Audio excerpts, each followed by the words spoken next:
to my channel. I'm going to do something a little bit different today. Instead of working on the actual series chassis and axles and so on, while I'm waiting for replacement parts. So I decided I'll tackle the servicing of the hubs, or at least inspection anyway. And I've come across a bit of a problem. Now this one here works fine. I can actually quite easily turn and lock it and it stays in place. And if I go backwards again, I set it to free and you can hear it there click. Now the other thing too is, looking underneath, you can see that that's the obviously free wheeling, where, if I can get a close up for you, where this center section here lifts up and engages with these teeth over here. So basically, if I grab the one that I've pulled apart, this unit here is the one that's in here, and as it's pushed, so in a, let's say for example in a freewheeling hub scenario, it would be up here, and as you turn the knob, this actually gets pushed down and engages with this, and therefore it's now engaged, and as you unlock it, it lifts it up and disengages. Alright, so as I said, you can see that's the disengaged area, and if I turn the knob, you can see how that's the entire unit there, that center unit is turning up, and then click, that's fully locked now. And to release it, it's just a matter of turning until it locks, and now that's fully free, as it says there. So what I've done here is, in order to pull this apart, I need to release this top brass bit here, and in order to do that, I need to release the Allen head screw that's in here. Now the issue for me was when I, of course, these things when they come out, they're, I don't know if you can see where my finger is there, there's a punch, just like there's two punches there for the pin. I had to actually drill that out and then use a hammer and a screwdriver to slowly pry this loose, and now that's loose. I can turn it. Just unscrew that. And you can see there it is there. I'll have to replace this item because it's munted. And now that whole unit can come sliding up. What I'll do before I do that though, yep, it's set on the free, just to have a gauge of where things are at. Lift that out, and that's what it looks like on the inside. And I'll just put that over here, and there's that pin there that I was talking about. Okay, the pin goes in there. I must say though, this is the first time I've ever pulled a freewheeling hub apart, so I'm just going with the flow. You can see here's all the bearings, and they sit, obviously, when I grab the centerpiece back, that sits nicely in there, and as I said, that gets pushed up. So it gets pushed up by the by that centerpiece, and you can see here how the centerpiece is actually threaded. Obviously that's how it lifts it up and down.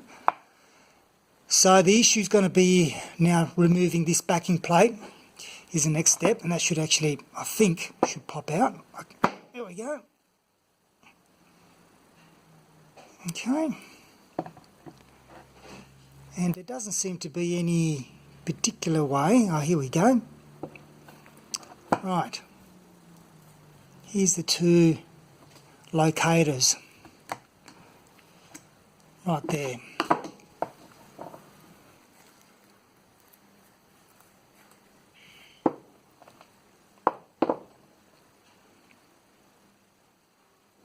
And that's going to be interesting to try to source another one of those. Anyway,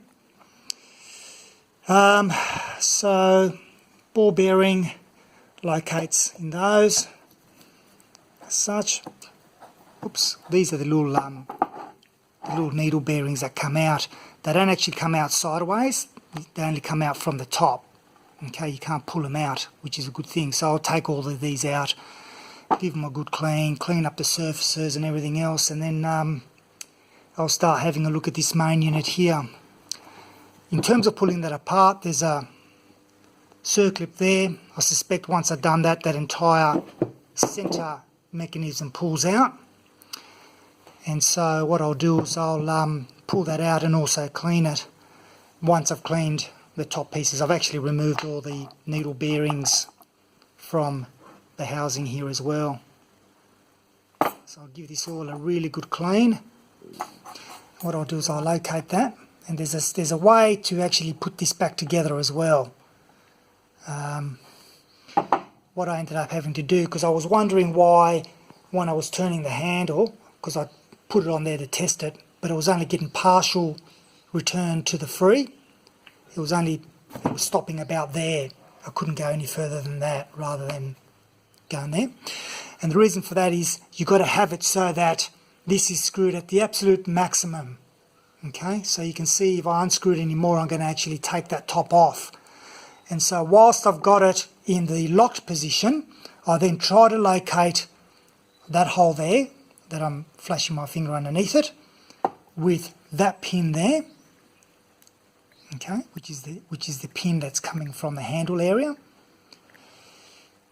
And also then these splines here have to locate where the bearings are. So you see you've got a whole lot of factors in play there.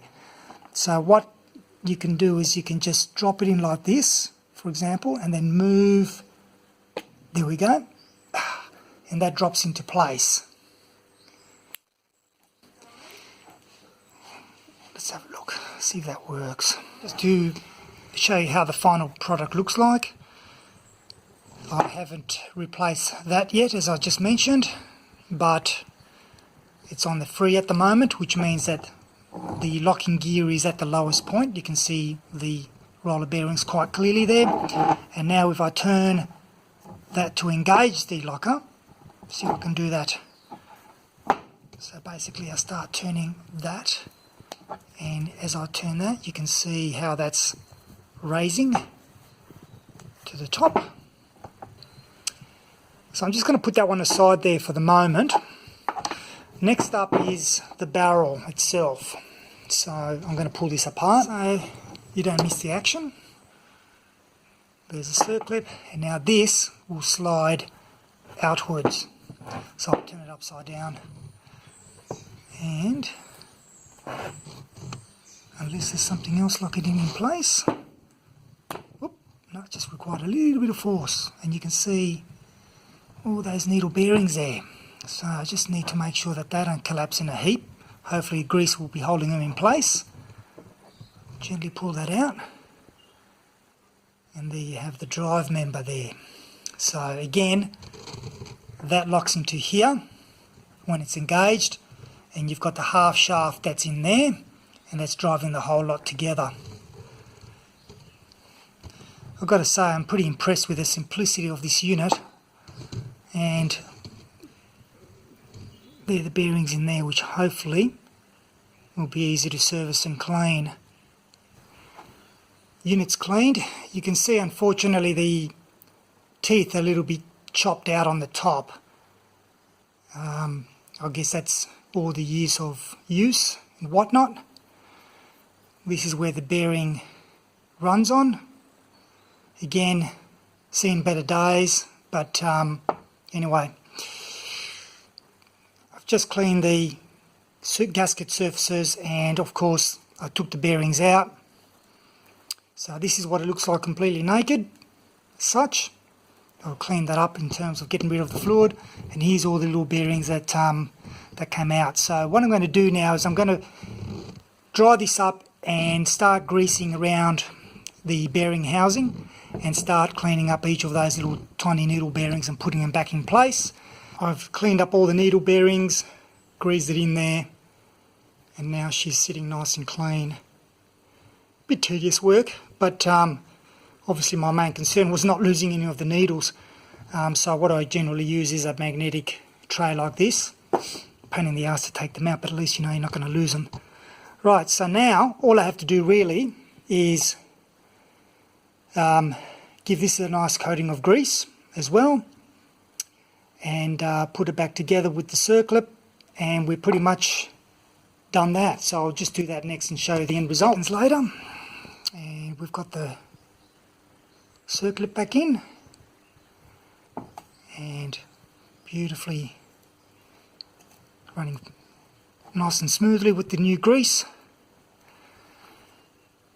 So now I'll pack this up a bit more later on, but once that's all done and I've replaced, as I said, that centre bolt with the correct one, then it's just a matter of putting it back on and testing her out.